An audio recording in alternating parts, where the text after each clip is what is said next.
Hi everyone, it's Miss West again. I thought we'd carry on reading Roald Dahl's Fantastic Mr. Fox, and we're on to chapter 3, The Shooting. Well, my darling, said Mr. Fox, what shall it be tonight? I think we'll have duck tonight, said Mrs. Fox. Bring us 2 fat ducks, if you please, 1 for you and me, and 1 for the children. Ducks it shall be, said Mr. Fox. Bunce's best. Now do be careful, said Mrs. Fox. My darling, said Mr. Fox, I can smell those goons a mile away. I can even smell one from the other. Boggis gives off a filthy stink of rotten chicken skins. Bunce reeks of goose livers, and as for Bean, the fumes of apple cider hang around him like poisonous gases. Yes, but just don't get careless, said Mrs. Fox. You know they'll be waiting for you, all 3 of them. Don't you worry about me, said Mr. Fox. I'll see you later. But Mr. Fox would not have been quite so cocky had he known exactly where the 3 farmers were waiting at that moment. They were just outside the entrance to the hole, each one crouching behind a tree with his gun loaded. And what is more, they had chosen their positions very carefully, making sure that the wind was not blowing from them towards the fox's hole. In fact, it was blowing in the opposite direction. There was no chance of them being smelled out. Mr. Fox crept up the dark tunnel to the mouth of his hole. He poked his long, handsome face out into the night air and sniffed once. He moved an inch or 2 forward and stopped. He sniffed again.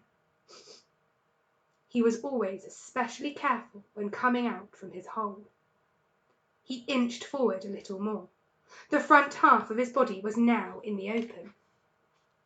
His black nose twitched from side to side, sniffing and sniffing for the scent of danger. He found none, and he was just about to go trotting forward into the wood when he heard, or thought he heard, a tiny noise, a soft rustling sound, as though someone had moved a foot ever so gently through a patch of dry leaves. Mr. Fox flattened his body against the ground and lay very still, his ears pricked. He waited a long time, but he heard nothing more. It must have been a field mouse, he told himself, or some other small animal. He crept a little further out of the hole, then further still. He was almost right out in the open now. He took a last careful look around. The wood was murky and very still. Somewhere in the sky the moon was shining. Just then his sharp night eyes caught a glint of something bright behind a tree not far away. It was a small silver speck of moonlight shining on a polished surface. Mr. Fox lay still, watching it. What on earth was it? Now it was moving. It was coming up and up.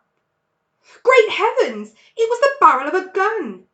Quick as a whip, Mr. Fox jumped back into his hole, and at that same instant the entire wood seemed to explode around him. Bang, bang, bang, bang, bang, bang! The smoke from 3 guns floated upward in the night air. Boggis and Bunce and Bean came out from behind their trees and walked towards the hole. Did we get him? Said Bean.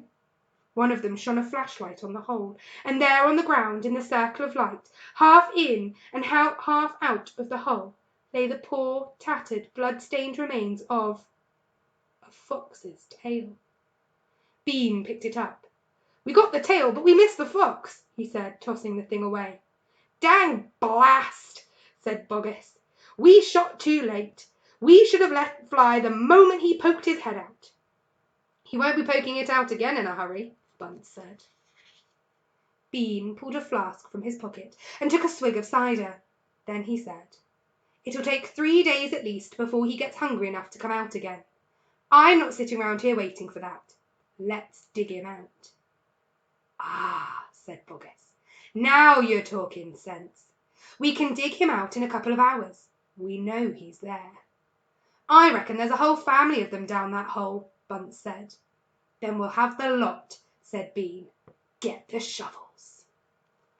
That was chapter 3, the shooting, and we're on to chapter 4, the terrible shovels, next time. Bye!